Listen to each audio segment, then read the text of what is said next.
John Suchoski. Evening again. Back. John Suchoski, Almond Lane. I'd like to know.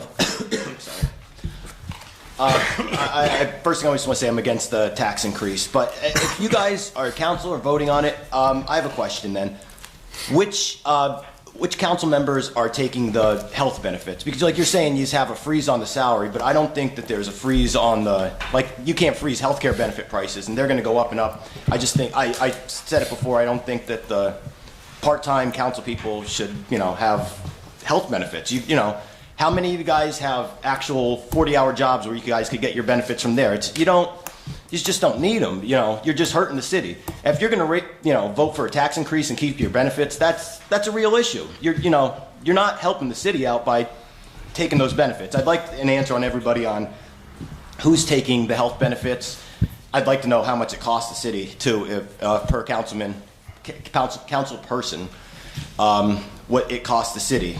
Because I really just don't think the city could afford to pay the council people's benefits, especially when, I don't know, I'm assuming most of you have 9-to-5s on top of it. Well, I think Mr. Barrett's retired, but I just really think that taking the benefits for council position, I understand you guys won an election and that comes with the position, but you've got to be responsible with the budget, please, because, the city wants to raise taxes, the school board wants to raise taxes, and people can't afford that. Like your tax raise isn't going to be as bad as probably the school districts, but it just piles up on residents every year, and my grandmother's 83 years old.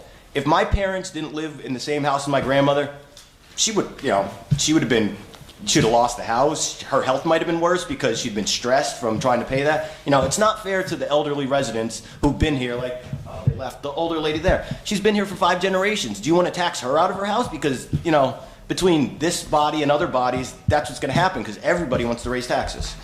I have an issue. Now, this issue, I don't know how to address this because technically this isn't it's not in Wilkes-Barre, but it affects our citizens. Along Wegmans, the part that comes around Wegmans, there's always people walking there, and there are residents going into the township. I know we can't do anything here, but maybe you guys might want to reach out to the township and see if you could put a sidewalk there before somebody gets hit, because the person that's going to get hit, it's not going to be a Wilkes-Barre Township resident. They don't have any they don't have any houses there. It's all businesses there, and people from like Sherman Hills or that general area, or Cole Street, they're walking that way, and they walk along there, and I just don't want to see somebody get hit.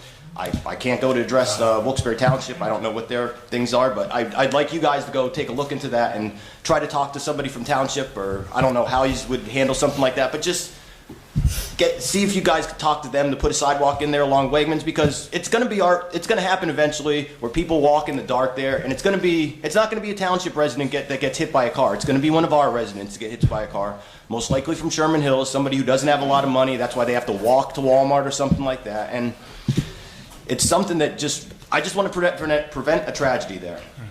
And I'd also, where are you guys at with Martin Luther King Day? Like, I don't think the City Hall, you guys are going to get it closed. I really would prefer you guys get it closed.